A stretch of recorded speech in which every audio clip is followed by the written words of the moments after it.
إعادة مباراة سموحة وبيراميدز في وقت تحدده لجنة المسابقات باتحاد كرة القدم المصرية، بعد أن تم إلغاء المباراة التي جمعت بين فريق سموحة وفريق بيراميدز بالجولة 28 من مسابقة الدوري العام لموسم 2023-2024 ميلاديا، والتي أقيمت مساء الجمعة 28/6/2024 على استاد الإسكندرية. كشف أحمد دياب رئيس رابطة الأندية المحترفة موقف مباراة سموحة وبيراميدز التي تم إلغاؤها من قبل حكم المباراة عقب اندلاع حريق داخل المقصورة الرئيسية لملعب استاد الإسكندرية. وأكد أحمد دياب في تصريحات صحفية منذ قليل ما حدث في استاد الإسكندرية سيوضع تحت بند الظروف القهرية، وبالتالي سوف يتم إعادة مباراة سموحة وبيراميدز في موعد لاحق تحدده لجنة المسابقات بالدوري العام. في الدقيقة 5 من بداية الشوط الثاني،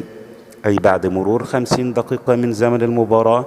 والنتيجة التعادل الإيجابي هدف لكل فريق، تقدم فريق سموحة بركلة جزاء سجلها حسام حسن في الدقيقة 15 من الشوط الأول،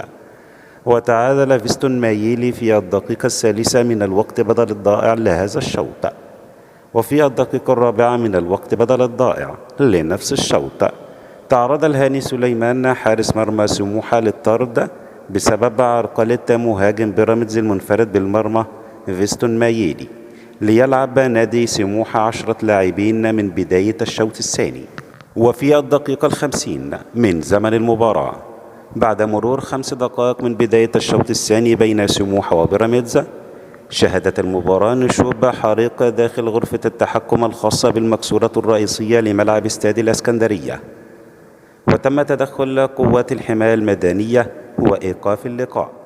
ونجح رجال الإطفاء في السيطرة على النيران المشتعلة داخل استاد الإسكندرية، وتم إلغاء المباراة نتيجة عدم إضاءة أحد الأبراج الملعب بعد اندلاع الحريق. وفي المادة 42 من اللائحة تنص على إعادة المباراة حال إلغائها نظرا لظروف قهرية، وهذا ينطبق على مباراة سموحة وبيراميدز. أما الإنذارات والطرد يتم احتسابهم بشكل طبيعي، ما يعني أن الهاني سليمان حارس سموحة الحاصل على الكارت الأحمر في تلك المباراة لن يلعب المباراة المقبلة أيا كان الخصم. أما اللاعبون الذين كانوا موقوفون قبل تلك المباراة سيستمر إيقافهم من هذه المباراة أيا كان موعد إقامتها، وإعادة المباراة ستكون من ضربة البداية، وبالتالي لن يلعب سموحة منقوصا في جميع الأحوال. أما الطرد في حد ذاته للحارس هاني سليمان فسيظل صاريا وينطبق على المباراة التالية لسموحة، وبالتالي سيحق له المشاركة بصورة طبيعية في تلك المباراة المعادة إن لم تكن المباراة التالية مباشرة.